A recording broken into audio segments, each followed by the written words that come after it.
Welcome to another episode of Quietly Brave HQ, research-based audio overviews, powered by Pratik. Today we're looking at a question that feels incredibly personal, but it's also happening on this massive global scale. We're talking about intimacy. Exactly.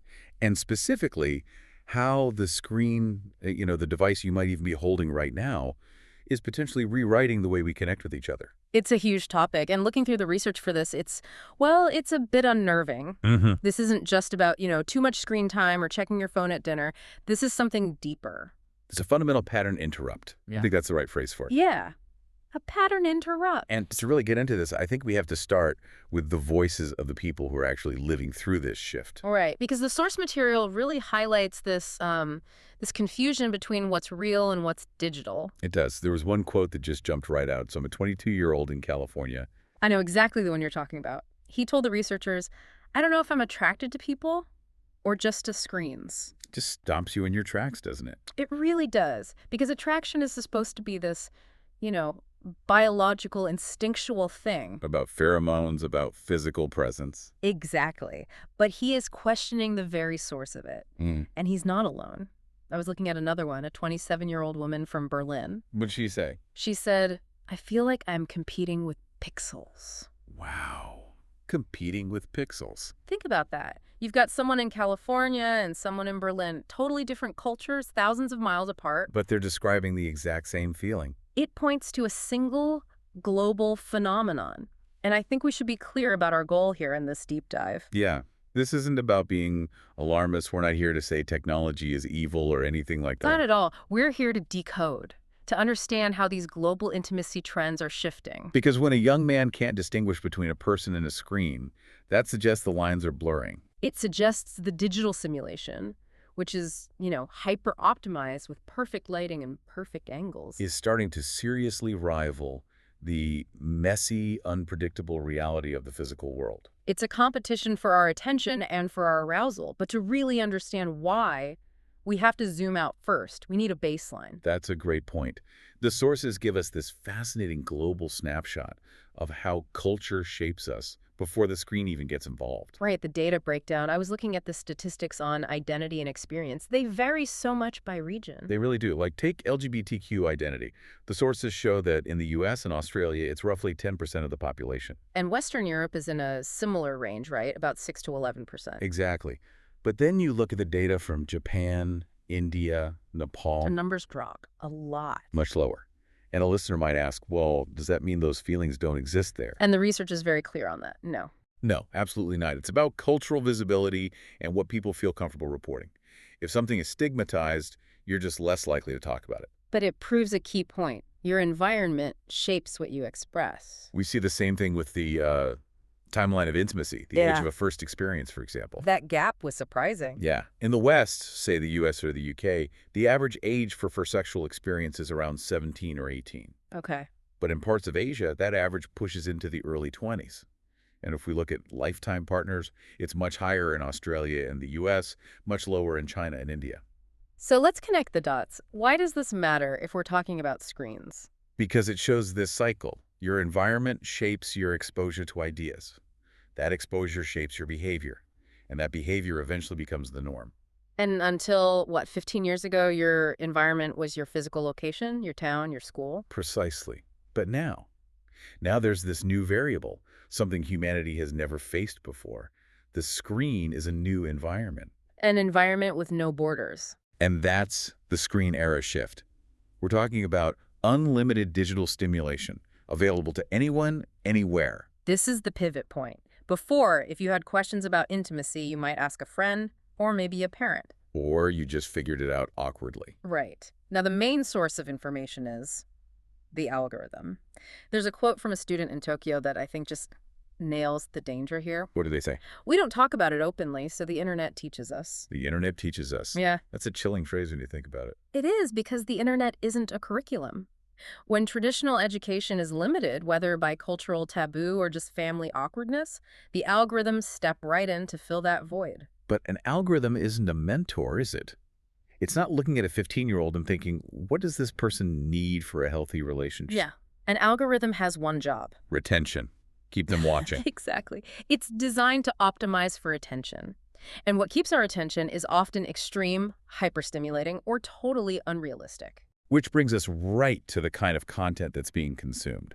The sources are pretty clear about the stats here, especially to the gender divide. They are. The data consistently shows that young men report significantly higher consumption of explicit digital content than women. And we have to be careful here. We need to distinguish between correlation and causation. Right. This isn't if you watch X, you will do Y. Human behavior is way more complex. But there are statistically significant correlations that we just can't ignore. The research links heavy exposure with, for one, lower reported relationship satisfaction. And also with increased novelty seeking. Can we unpack that for a second? What is novelty seeking in this context? Think of it like a tolerance. If you drink 1 cup of coffee every day, eventually you need 2 for the same buzz. Okay. Novelty seeking here means the brain's baseline for arousal gets pushed higher and higher. Standard, real-life intimacy can start to feel boring. You need something new, more extreme to feel the same excitement. So you're always chasing that next hit. Exactly. Yeah. And the data also links this heavy exposure to performance anxiety in younger men. That seems counterintuitive, doesn't it? You'd think more exposure would make them more confident. It seems to be the opposite. Yeah. Because they aren't watching reality. They're watching a performance. It's edited, it's scripted, it's often physically improbable. Right. There's a quote from a 24-year-old in London that gets to the heart of this. He said, "I didn't realize it was shaping what I expected real intimacy to look like." And that's the definition of conditioning, isn't it? He wasn't trying to learn unrealistic expectations. He just absorbed them. Because our brains are pattern recognition machines. They adapt to what they see over and over. If you repeatedly see a certain dynamic, your brain just starts to categorize that as normal. It becomes your baseline. And then you step into a real bedroom with a real person, and it doesn't match the data set your brain's been building. That gap between the screen and reality, that's where the anxiety and dissatisfaction can grow. This episode is an AI-assisted audio overview based on structured synthesis. We've focused a lot on explicit content, but the source material makes a really strong case that we need to widen the lens. We have to look at social media in general. Yeah, what the sources call the comparison engine. I think this is something that affects everyone, even people who never look at adult content. There's this quote from a 19-year-old in Mumbai that says it all. What's the quote? "It's not about sex. It's about feeling not enough." Feeling not enough. That really captures the emotional toll. And the sources break down the gender differences and the triggers here, which I found fascinating. How does it differ? Well, speaking broadly, these are statistical trends. But for men, the trigger often seems to be visual novelty, variety. Right, seeing different people. Whereas for women, the data suggests the trigger is often comparison. Seeing the perfect body, the perfect relationship, the perfect vacation. Yes, but here's the kicker.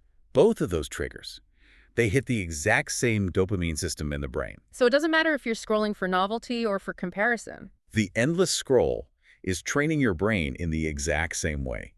It's training it for high-speed rewards. Click, dopamine. Swipe, dopamine. And then you take that brain, which has been trained for this high-speed novelty, and you put it into a real relationship. And a real connection is slow. It's quiet. It can be messy. It is definitely less algorithmically exciting. Real life has awkward silences. It has boredom. If your brain is wired for the constant buzz of the feed, real life can feel incredibly dull. And that feeling of dullness, that's dangerous. It leads right into the next part of the research. Infidelity, novelty, and what the source calls the abundance mindset. This is where we see the longitudinal studies, the ones that track people over time. And again, correlation is not destiny, but the link is there. The link is there. Heavy users of both explicit content and dating apps report a higher likelihood of dissatisfaction in their relationships and also of infidelity. It goes back to that threshold concept. You condition yourself for extreme novelty, and normal just isn't enough anymore. There's a quote from a married man in Texas that illustrates this so perfectly. He said, "I thought it didn't matter until real life started feeling dull." Until real life started feeling dull. That's the consequence of this abundance psychology, right? Think about it. We are the first generation in history with what feels like infinite options. In the past, who was in your dating pool? People in your town, people at your job. A very finite number. Now it's everyone, infinite profiles, infinite bodies and videos. It's the paradox of choice on steroids. When you have too many options, you don't feel free. You feel paralyzed. And you feel less satisfied with the choice you do make. Because you're always wondering about the ones you didn't pick. Exactly.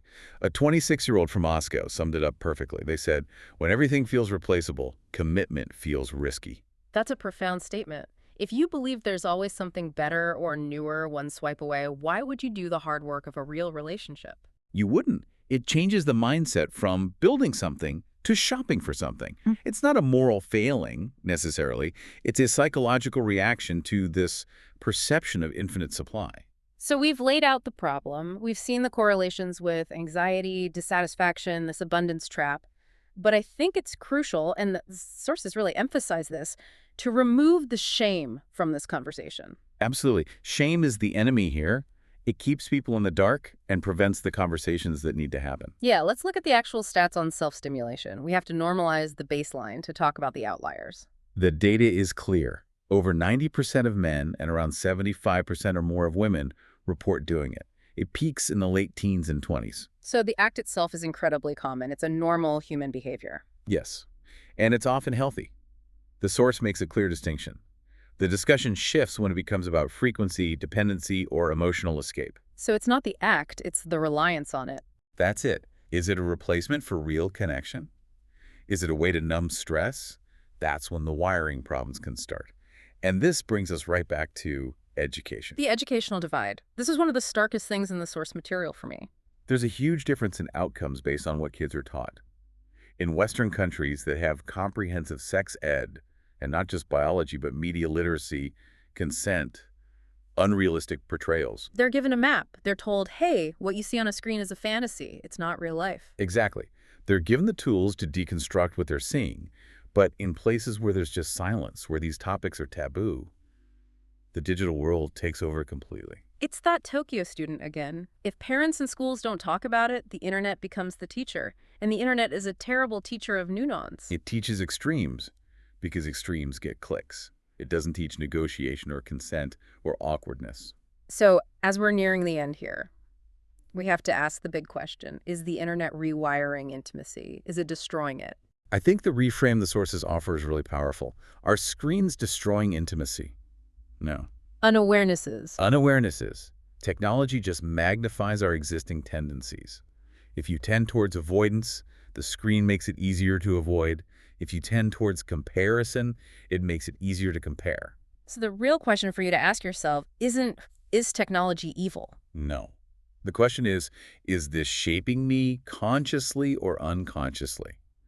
Are you in the driver's seat, or is the algorithm? And the sources do give some actionable advice. This isn't just theory. What do you do if you feel like the pixel competition is winning? First, limit the endless scroll. It sounds simple, but it's a neurological reset. Recognize when you're in that loop and just physically stop. Break the pattern. Interrupt that dopamine cycle. Second, have direct conversations. Replace the digital silence with real words, especially with a partner. Talk about expectations. Might be awkward. That awkwardness is where intimacy is built. Yeah. And third, just understand conditioning. Knowing that your brain adapts to what it sees gives you power. You can choose what to feed it. At the end of the day, the data isn't here to shame anyone. It's here to empower. I love the final thought from the source material. It says, intimacy isn't outdated. Discipline is. That's a great line. It takes discipline to put the phone down, to engage with the slower rhythm of a real person. But that's where the real connection is. The screen offers simulation. Life offers connection. It's about consciously choosing the person over the pixel. And understanding that while the screen offers infinite novelty, it can never offer true intimacy. That only happens in the real world. Hellas, please do subscribe our channel. If you like our content, please do share, spread love and kindness. Thank you for listening to Quietly Brave HQ. Research-based audio overviews powered by Pratik. Until next time, namaste.